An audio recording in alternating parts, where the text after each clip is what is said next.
বলে, কৃষ্ণ তুমি যে এই সংসারে এত দুঃখ দিতে পারো, এত যন্ত্রণা দিতে পারো, আগে জানা ছিল। দেখো এরা তোমার নাম ধরে কাঁদতে কাঁদতে সারাটা জীবন শেষ করে দিচ্ছে।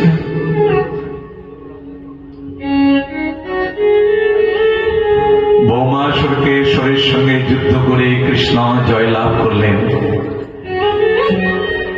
আর ওই কারাগারে এসে দেখলেন সমস্ত রমণীরা অর্জুনের চরণ ধরে কাঁদছে, অর্জুন বাঁচাও, তোমার সখা নাকি কৃষ্ণ, কৃষ্ণ যে তোমার, কৃষ্ণ দিতে পারো, আমরা ডাকলে কৃষ্ণ আসবে না, তোমার সখা কৃষ্ণ, তাই তুমি যদি একবার কৃপা করে ডাকো তবে আসবে, আমাদের বাঁচাও অর্জুন বাঁচাও।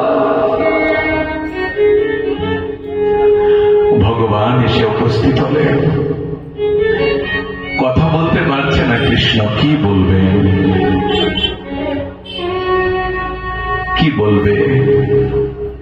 কৃষ্ণ বলবেন তোমরা আরো কাঁদো, বলতে পারছে না।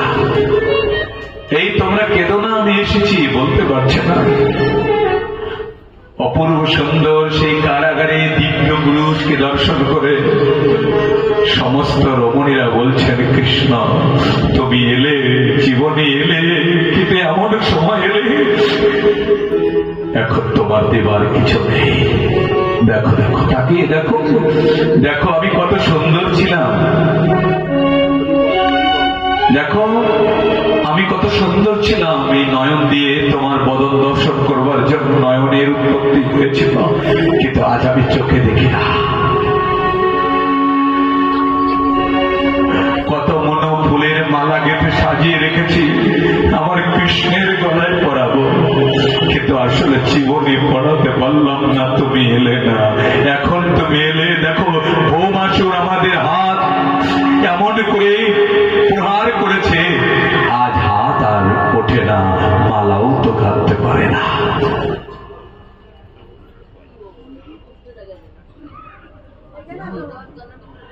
এলে তুমি, এখন এলে কেন? জীবনে আমরা সাধু সঙ্গে আসি, জীবনে আমরা প্রসাদ পাওয়ার সুযোগ পাই, কিন্তু সময়ে আসি না। সময়ে ভজন করবার কথা ভাবলেই, বললেই যে বড় দোষ হয়ে যায় আমাদের জীবনে।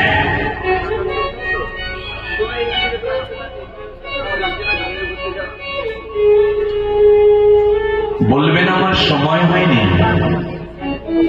যদি বলি তুমি সদ্গুরুর চরণাশ্রয় করবো, যদি বলি তুমি জপমালা নিয়েছো, গুরুকরণ করেছো জীবনে, বলে দূর আমার সময় হয়েছে নাকি? এখন সময় হয়নি তো আমার। সময়, সময় কাকে বলে? আসলে তুমি জানো না কাকে সময় বলে। তুমি মনে করো শান্তিপুরের উদ্দেশ্যে রওনা হলে, শান্তিপুরের উদ্দেশ্যে রওনা হলে ফুলিয়া বাস স্ট্যান্ডে দেখলে একটা সোনার অনেক মূল্যবান স্বর্ণের চেন পড়ে আছে, অনেক টাকা পয়সা আছে ব্যাগের মধ্যে পড়ে, পেলে তুমি দেখলে, একটু হাতিয়ে টাতিয়ে চেন টেন খুলে দেখলে, থাক থাক আজকে আমি শান্তিপুর চলছি, কালকে ফেরার পথে নিয়ে নেব। কালকে আপনি আসার পথে ওটা পাবেন? কেন পাবেন না? জোরে বলুন, কেন পাবেন না? হ্যাঁ, অন্য কেউ নিয়ে নেবে।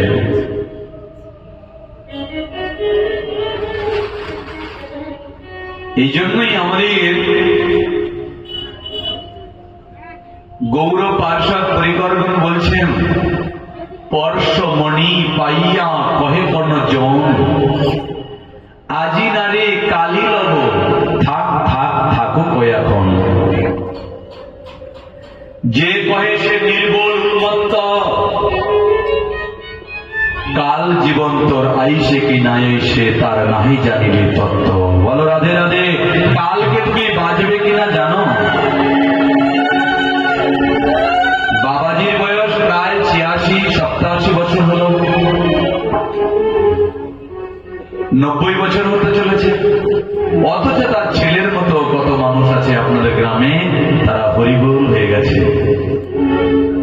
তুমি বললে আমার সময় হয়নি, আসলে তোমার সময়ই হয়েছে।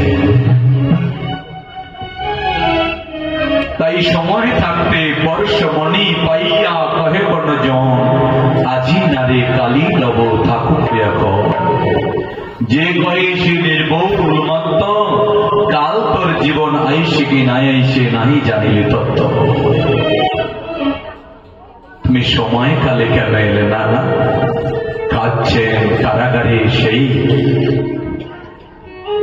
কৃষ্ণ প্রাণ রমণীগণ। ভগবান বললেন, দেখো দেখো, তোমরা কেঁদো না,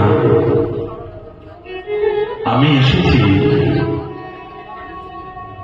এক এক রমণীর সঙ্গে প্রেমালিঙ্গন দিলেন। সুন্দর পুরুষ ভগবান যখন হৃদয়ের সুন্দরের মানুষটার সঙ্গে বাইরে যেমনই হোক যখন প্রেমালিঙ্গন করেছে, সব যুবতীগণ আবার সুন্দর হলো। কি সুন্দর দেখতে! ওই কারাগার কারাগার রইল না, এই সংসার কারাগার কারাগার রইল না, সেখানে সার এসে উপস্থিত হলো, আর সংসার অমৃতের বন্ধিত হলো। বলো রাধে রাধে। বিষয়ের বিষে বিষ খেতে খেতে খেতে খেতে খেতে খেতে একেবারে জীবনটা শেষ হয়ে গেল। আর বিষে যখন অমৃত এসে স্পর্শ করেছে, বিষ অমৃত হয়ে গেল।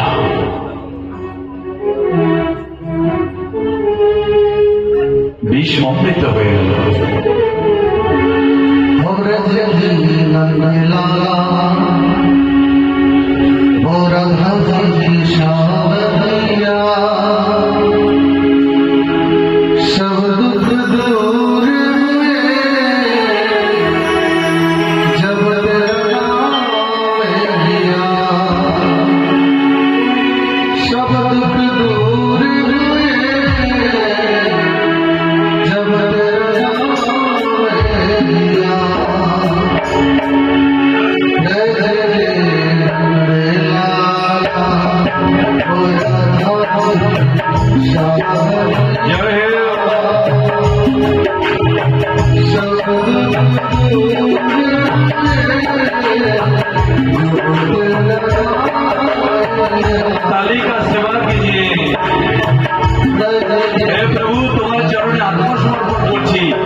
ওই কারাগারের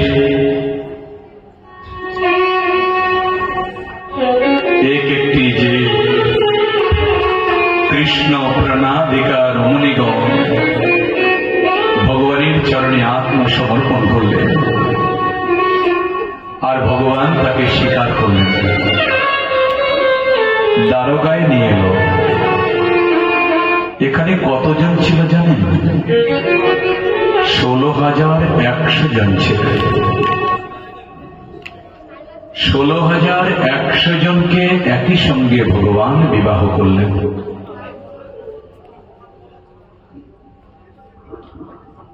আগে কয়জন বিবাহ করেছেন? 8 জন। কতজন হলো? 16,108। প্রায় 2-1 বাদে সবার বিয়ে সম্বন্ধে আপনি অবগত হলেন তো? আমরা যারা ভাগবতী শ্রোতা আছি তারা কৃষ্ণের 16,108 জন স্ত্রী সম্বন্ধে আমরা অন্তত একেবারে স্বচ্ছ সুন্দর ভাবে আমরা সম্যক প্রকারে অবগত হলাম যে কৃষ্ণের যতগুলো স্ত্রী অর্থাৎ বিবাহ হয়েছে একটাও নোংরামির দ্বারা না।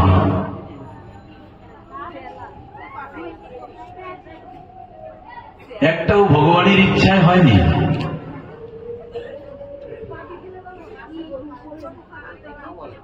আমাদের যুব সমাজ আজ দেখবেন একটা কথা বলে যে লীলা খেলা করেছেন কৃষ্ণ,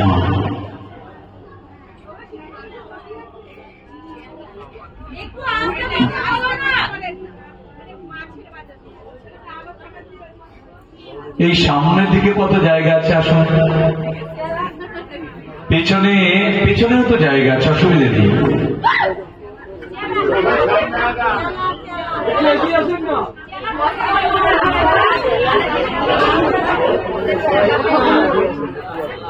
ও কলি, ও তোমাদের ওই যেখানে বসেছে ওখানে যে একটা বিষাক্ত পোকা পেয়েছে তাই না?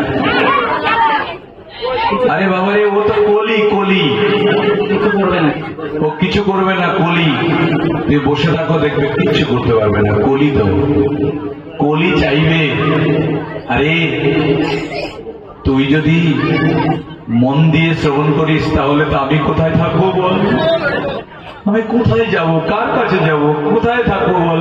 তাই তোকে একটু টান ধরে একটু তুলে নি, চল তোর মনটাকে চঞ্চল করে দিই। মনটাকে চঞ্চল করবার জন্য কলি তোমার পেছন দিয়ে এসেছে, আর দেখে তুমি ভয় পেলে। এটা কলি। বলে কলি মহারাজ কি? মহারাজ আপনি আসুন, আমাদের কথা শুনে আপনিও ধন্য হন। কলিকে বশ করবার জন্য মহৌষধ ভাগবত কথা। আমাদের যুব সমাজ এক প্রকার কথা বলেন যে কৃষ্ণ করলেই যত লীলা খেলা, আর আমরা করলেই যত জ্বালা। তুমি একটা বিবাহ করলেই তোমার ত্রাহিমাম ত্রাহিমাম,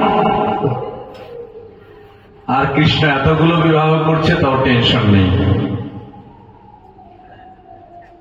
আসলে আমরা নামে মাত্র বলছি বিয়ে, কিন্তু আসলে তার না আত্মসমর্পণ করেছেন কৃষ্ণ সেবার জন্য, আর ভগবান স্বীকার করেছেন।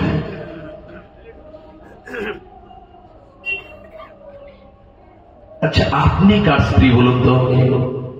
বলে আমার স্বামী আছে ঘরে। আপনি জানেন না, আপনি আমরা সবাই যত জীব সবাই আমরা কৃষ্ণেরই স্ত্রী বলি, দাসী বলি, সেবিকা বলি, যা বলি না কেন আমরা কৃষ্ণেরই, আমরা তারই ভোগ্য। আমাদের ভোগ্য একমাত্র ভগবান কৃষ্ণ। তাহলে আপনাকে যুক্ত করলে দোষ কিসের? 16,108 বলবো কেন? আমি বলবো পৃথিবীতে যত মানুষ আছে সবাই কৃষ্ণেরই কি? ভগবান কৃষ্ণেরই সহধর্মিনী। তুমি যদি ধর্ম করো কৃষ্ণেরই সেবা করবে, আর কৃষ্ণের সেবা সেই করে কৃষ্ণের যে প্রিয়জন, কৃষ্ণেরই দাসী যে, কৃষ্ণেরই প্রিয়সী যে, কৃষ্ণেরই মহিষী যে, কৃষ্ণেরই অনুগতা প্রাণাধিকা যারা, তারাই তো কৃষ্ণের সেবা করেন। আর যারা কৃষ্ণের সেবা করে তারাই কৃষ্ণের ভক্ত। বলো রাধে রাধে। তো যুব সমাজকে জানা দরকার এগুলো। আবার বলবে এই কথাগুলো না বললেও নয়। ওই যে রাধারানীর সঙ্গে বৃন্দাবনে ফষ্টি নষ্টি করেছে, কেউ বলবেন ওই যে মামি ছিল তো, আয়ানের স্ত্রী তো মামি। কে মামি, কে স্ত্রী, কে ভাই, কে বন্ধু, সবাই তো ভগবানের দাস। বলে আপনি ভগবান বলছেন, আমি তো ভগবান বলি না। কি বলো? বলে একটা নায়ক, একটা দৃষ্টা নায়ক একটা প্রতারক, একটা লম্পট, একটা ছলনাকারী, যাকে আপনারা ভগবান বলেন। কি করে হলো? ওই যে পরের রমণী মামির সঙ্গে প্রশ্নিষ্ট করেছে, যার নাম রাধারানী। তুমি আসলে জানো না, তোমার জানা না, এই কথাগুলো কখনো উচ্চারণ করবে না, ভাববে না গো। রাধা কৃষ্ণ একই আত্মা, দুই দেহ ধরি, লীলা রস আস্বাদয় আপনি শ্রীহরি। রায় রামানন্দ জিজ্ঞেস করেছিলেন, রায় রামানন্দ মহাপ্রভু জিজ্ঞাসা করেছে, রায় রাধা কোন তত্ত্ব, কৃষ্ণ কোন তত্ত্ব রূপ? রাধা কে আর কৃষ্ণই কে? রায় রামানন্দ উত্তর দিলেন, প্রভু রাধা পূর্ণ শক্তি, কৃষ্ণ শক্তিমান, দুই বস্তু ভেদ নেই, শাস্ত্রের প্রমাণ। যে রাধা সেই কৃষ্ণ। বলবেন আমরা বিশ্বাস করি না, তাহলে শুনুন। আমরা মনে করুন দূর থেকে আপনাদের গ্রামে বিশেষ একটা বাড়িতে আসলাম, মনে করুন এই সামনের বাড়িটার কথাই বলি। অভিমন্যু বাবা আছে, বিজন মিত্র আছে,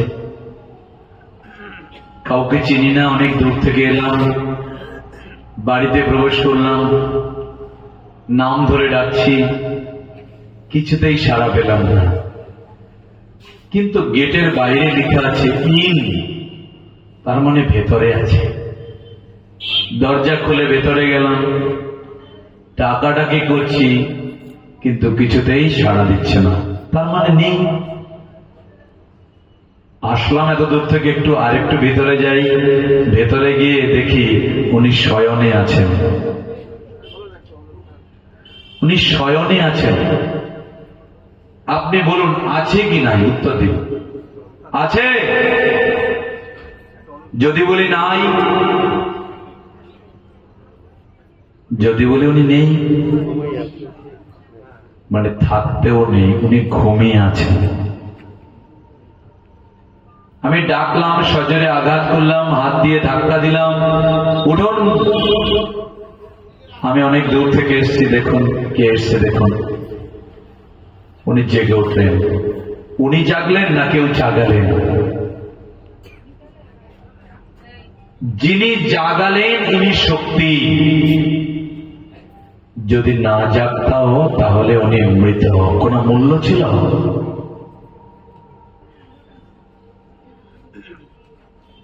তো এই রাধারানী সাক্ষাৎ হলেন শক্তি, আর কৃষ্ণ শক্তিমান। মাটি থেকে যদি সারকে আমরা সরিয়ে নিই তাহলে ফসল হবে? সার না হলে কিছুতেই ফসল হবে না, গাছ অঙ্কুরোদ্গম করবে না, বীজ থেকে অঙ্কুরোদ্গম হবে না, কারণ সার নেই। তো সার ছড়িয়ে নিলে যেমন মাটির যেমন দশা হয়, তেমনি রাধা রানীর থেকে যদি কৃষ্ণকে আলাদা কেউ করেন, তার জীবনে এমন দশা হবে, তার জানা অজানা সব মিথ্যা হবে।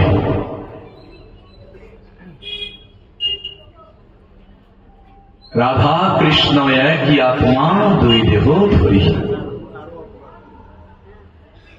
ভগবান এও বলেছেন, আমি মনে হয় জন্ম লব, মানুষই আশ্রয় হব, ভক্ত জনার দিব দর্শন, তেহি আসি দুই হইলা, রাধা কৃষ্ণের নরলীলা।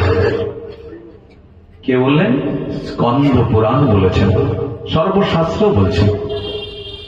আমি জন্ম লব, মানুষ আশ্রয় হব, আর আমি আমার থেকে একটা অঙ্গের সৃষ্টি করো, তার নাম হবে করুণাময়ী রাধারানী।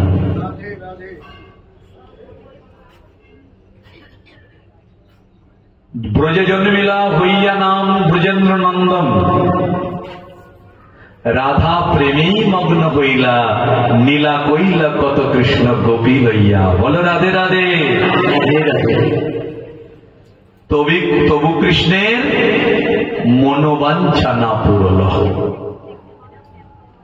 তবু কৃষ্ণের মনোবাঞ্ছা না পুরল। তাই পুনঃ নবদ্বীপে আসি। নবদ্বীপে এলেন কেন? রাধা কৃষ্ণ মিলিত তনু হয়ে গৌর হয়ে নবদ্বীপে এলেন। পুনঃ নবদ্বীপে আসি, রাধা ভাবিছে নিরবধি, মনোবাঞ্ছা গৌর সুন্দর সকলই সাধিল। গৌরাঙ্গের কলিকালে মনোবাঞ্ছা যাহা হয় তাহা কহা নাহি যায়। আমার গৌর হরির মনের কথা জগতে কেউ জানে না। জানে কে জানো? সেই জানে, জানে একমাত্র স্বরূপ আদি গণে। আর সেই সে এই গৌরকে বুঝিতে পারে। নিতাই চাঁদের কৃপা হয়ে যাবে,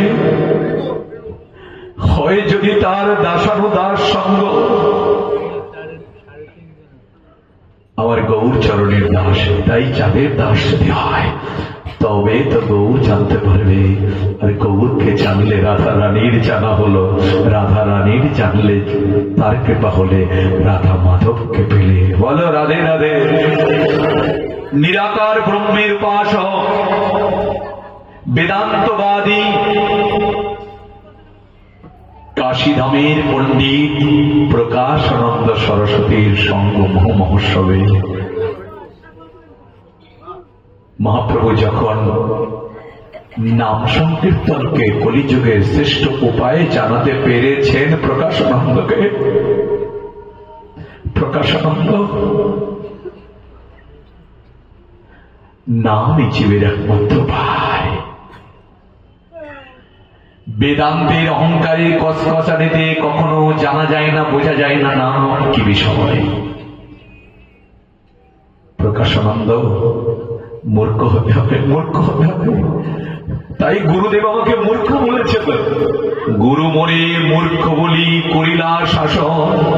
তুমি মূর্খ নিমাই, তুমি মূর্খ, বেদান্তে তোমার নাহি অধিকার।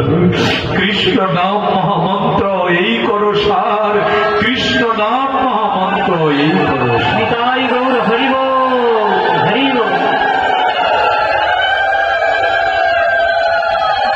যেই কৃষ্ণ শব্দটা কর্ণে পৌঁছেছে, প্রকাশানন্দ যে কৃষ্ণ জানে না, সে নিরাকার ব্রহ্মের উপাসক, তিনি দুটি বাহু তুলে কৃষ্ণ বলেছে। প্রকাশানন্দ কৃষ্ণ কহ, কৃষ্ণ কহ। যেই মুখে কৃষ্ণ নাম উচ্চারণ করেছে, প্রেমে বিগলিত হয়ে দেখতে পেলে সামনে সাক্ষাৎ ব্রজেন্দ্র নন্দন।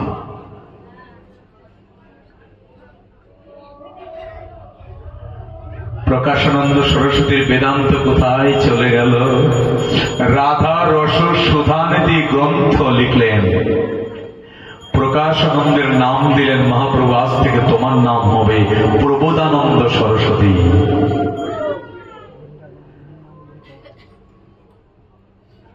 কত কত গ্রন্থ রচনা করলেন প্রবোধানন্দ সরস্বতী। তিনি প্রকাশানন্দ ছিলেন। দীক্ষায় নাম চেঞ্জ হয়, আগের নাম থাকে না। মহাপ্রভু নাম দিলেন, তোমার নাম প্রবোধানন্দ সরস্বতী। লিখলেন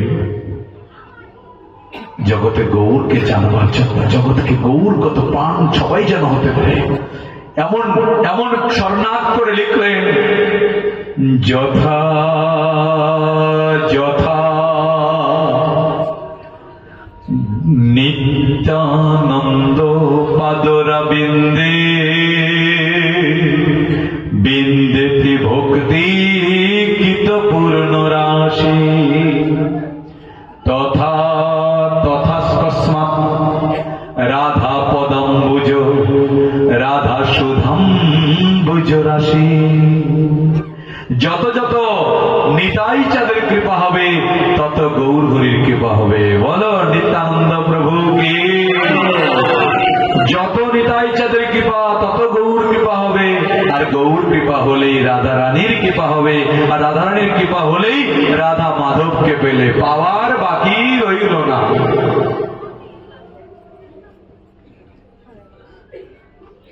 তাই একমাত্র রাধা রানী হলেন সাক্ষাৎ আমার কে? কৃষ্ণ। এই জন্য আমরা রাধারানীর চরণে তুলসী দিই, কেউ কেউ দেয় না। এই বিষয়ে প্রবেশ করলে অনেক সময়ের ব্যাপার।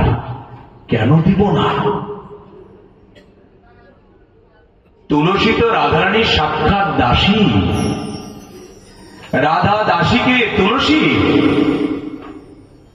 দাসী কি বুকে থাকে না চরণে থাকে? দাস কি চরণে না বুকে না মস্তকে? দাস তো সদা সর্বক্ষণ চরণেই থাকবেন, দাসী চরণে থাকবেন। রাধা কৃষ্ণকে যে আলাদাভাবে দেখেন, আমার মনে হয় ভজনের কিছু বলতে আছে। আমি আরো বলতে চাই, আমাদের গৌড়ীয় দর্শন স্বরূপ গোস্বামী থেকে আমরা যেটা জানতে পেরেছি, রাধা তত্ত্ব কৃষ্ণ তত্ত্বটা যদি এই জায়গায় হয় না, এই এতটুকু উঁচু হয় না, রাধা তত্ত্ব কৃষ্ণ তত্ত্বটা যদি এতটুকু উঁচু হয় না, রাধা তত্ত্বটি এত বড় উঁচু, এতটা উঁচুতে। মানে কৃষ্ণ থেকে রাধারানী যেন অনেক উঁচুতে। কেন? রাধারানীর চরণ ধরলে যদি কৃষ্ণ পাওয়া যায়, তাহলে কৃষ্ণ বললে কৃষ্ণ কখনোই আস্বাদন করা যায় না যতক্ষণ রাধারানীর কৃপা না হবে।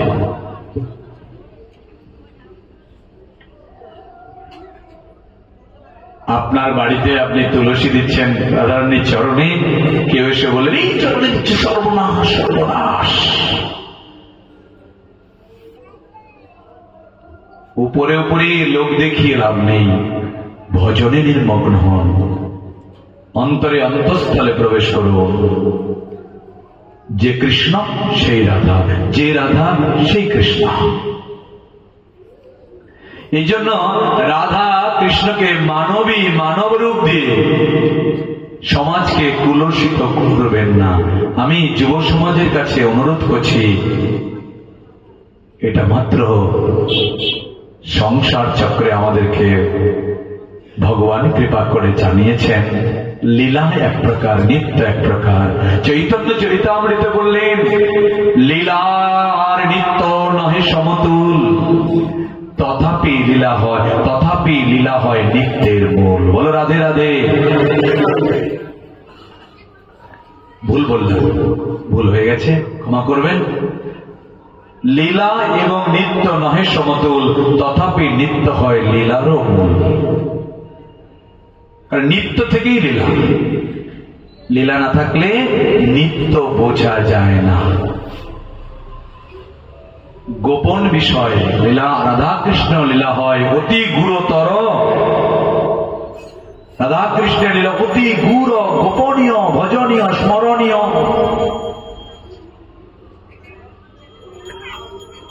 সাধনে সাধিবে যাহা, সিদ্ধ দেহে পাইবে দাহা, পূর্বাপর করিয়া বিচার।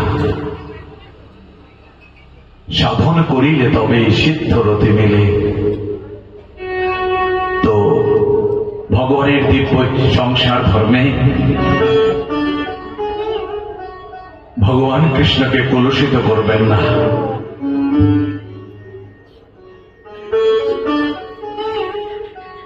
ভগবানের সংসার ধর্ম শুরু হল, এদিকে আবার ভগবান কৃষ্ণের প্রথম বিবাহ স্ত্রী রুক্মিণীর গর্ভে ফুটফুটে একটা সন্তান জন্ম নিয়েছে, নাম রাখা হলো প্রদ্যুম্ন। বলে প্রদ্যুম্ন মহারাজ কি শুরু হলো সংসার। আর যেই না প্রদ্যুম্ন জন্মেছে, আগে তো যৌতুক গৃহ ছিল, তাই না? আগে তো ওই একটা ঘর নির্মাণ করা হতো, সুরক্ষা করে রাখা হতো, মন্ত্রতন্ত্র করে সুন্দর করে কত কত ব্যবস্থা যেন যেন ভূত পেট স্পর্শ না করে। এর এখন তো ভূত পেট কি, বাড়ির সবচাইতে ভালো ঘরটা দেওয়া হবে, ঔষধ পৌষধ কিছু নেই। সেই সময় কৃষ্ণ যথাযথ ভাবে কি করলেন, একটা সুন্দর ঘর রচনা করে রুক্মিণীকে রেখে দিলেন। আর সেই ঘর থেকে শম্বরাসুর কি করলো, তার পুত্রকে নিয়ে হরণ করে নিয়ে সমুদ্রে নিক্ষেপ করে দিলেন। আর সমুদ্রের একটা মাছ কি করলো, সেই প্রদ্যুম্নকে যখন গিলে ফেলেছে, পেট ফুলে সমুদ্রের মধ্যে ভাসছে, আর এক ধীবর গিয়ে সেই মাছটাকে ধরেছে। এই মৎস্যটাকে যখন ধরেছে দেখলেন তো অনেক ভালো সুন্দর। আর সেই সময় শম্বরাসুরের এটাই নির্দেশ ছিল, এই পৃথিবীর যত ভালো ভালো জিনিস সেটা আমি ভোগ করব, আমি ভগবান, আমি ভগবান। আর সেই মাছটাকে কি করলেন, মৎস্যটাকে কি করলেন, শম্বরাসুরের হাতে দিলেন। আর শম্বরাসুরের স্ত্রী ছিলেন সেই মায়াবতী, মায়াবতীকে বললেন, দেবী তুমি এই মাছটাকে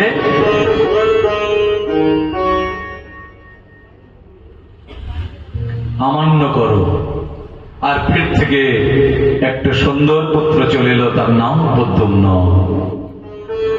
কি সুন্দর দেখতে, এক পা দুপা করে বড় হয়েছেন, পুত্রের মতো আদর করে বড় করলেন। যেই না যৌবন আসতে শুরু করেছে, তখন দেবর্ষি নারদ এসে উপস্থিত হলেন। এই মায়াবতী, তুমি যাকে পুত্রের মতো স্নেহ করছো না, এ তোমার পুত্র না তো, এ তোমার স্বামী দেবতা। শঙ্করের অভিশাপে তুমি রতি হয়ে, তুমি রতি ছিলে, তুমি এবার মায়াবতী হয়ে জন্মেছ। আর এই যে তোমার যাকে পুত্র জ্ঞান করছে না, প্রদ্যুম্ন, এ আগের জন্মে ছিলেন কামদেব। তাই কাম আর তুমি রতি, তোমরা স্বামী স্ত্রী দুজনে। এখন রতি কি করছেন, ছায়াবতী কি করছেন, পুত্রকে স্বামী জ্ঞানে ভজন করছেন। আর কৃষ্ণ তখন ওই প্রদ্যুম্ন তো জানে না ঘটনাটা, তখন সব কথা যখন জানতে পারলেন, তাহলে আমাদের জীবন কি এমনই যাবে? বলে যে শম্বরাসুরকে হত্যা করতে হবে, তবে এখান থেকে আমাদের মুক্তি লাভ হবে। আর শম্বরাসুরের হত্যা কে করতে পারে বলে আমি জানি, কেমন করে ওকে মারতে হবে, এই কলা কৌশল আমার জানা আছে। আর সেই কলা বিদ্যা শিখিয়ে দিলেন প্রদ্যুম্নকে। প্রদ্যুম্ন যুদ্ধের মতো যুদ্ধ করলেন, সেই যুদ্ধে পরাস্ত হলেন শম্বরাসুর। আর পরাস্ত হলে ওই মায়াবতীকে নিয়ে প্রদ্যুম্ন কোথায় চলে নেন, দ্বারকায়। বলো দ্বারকাধীশ প্রদ্যুম্ন মহারাজ কি। দ্বারকায় ঘটা করে কৃষ্ণের ছেলে দিয়ে হলো, সংসার শুরু হলো। আর এই সংবাদ যখন কর্ণে পৌঁছে গেছে, কার? পাঞ্চালী দ্রৌপদীর কানে যখন পৌঁছেছে কৃষ্ণ এতগুলো বিয়ে করেছেন, সন্তান সন্ততি হলো, খাওয়া দাওয়া সব বন্ধ করে দিয়েছে, খাওয়া দাওয়া বন্ধ, শুধু কাঁদছে, সখা আমরা যে তোমার সুখে সুখী কৃষ্ণ, তুমি দ্বারকার রাজা হয়েছ, ভালো সুখী, কিন্তু তুমি রাজা হয়ে এত বড় দুঃখী হলে এটা মেনে নিতে পারছি না কৃষ্ণ। আমি পঞ্চপাণ্ডবের একমাত্র স্ত্রী হয়েই যে যন্ত্রণা, তার জন্য মহাভারত রচনা হলো। আর তুমি কৃষ্ণ এতগুলো বিবাহ করলে, তোমার না জানি কত কষ্ট হবে। দ্রৌপদী কেঁদেই চলেছেন, কেঁদেই চলেছেন, কেউ আর একটু ভোজন করাতে পারছেন না। পঞ্চ পাণ্ডবরা এত করে বলছে, দেবী শান্ত হও, কেন কাঁদছো? দেবী বলছেন, শুনেছ তোমরা আমাদের সখা রাজা হয়েছিল, ভালোই ছিল, কিন্তু কত কত বিবাহ করেছে, শুনেছ? শুনেছি তো, ভালো কথা তো। ও ভালো বলবে তো, তোমরা তো পুরুষ জাতি, জানো না তো যন্ত্রণা। তোমরা 5 স্বামী, তবুও তোমরা আমাকে রক্ষা করতে পেরেছিলে, আমার চোখের জল মোছাতে পেরেছিলে। দুঃশাসন যখন আমার এমন অবস্থা করেছিল রাজসভায়, তোমরা রথী মহারাথী ছিলে, কিছু করতে পেরেছিলে? আমার সখা যদি না থাকতো, আজ কৃষ্ণের এমন অবস্থা হয়েছে, তার বিপদে কে দাঁড়াবে? ও তো সংসারী, এখন কিছুতেই ভোজন করছেন না, কেঁদেই যাচ্ছেন। দ্রৌপদী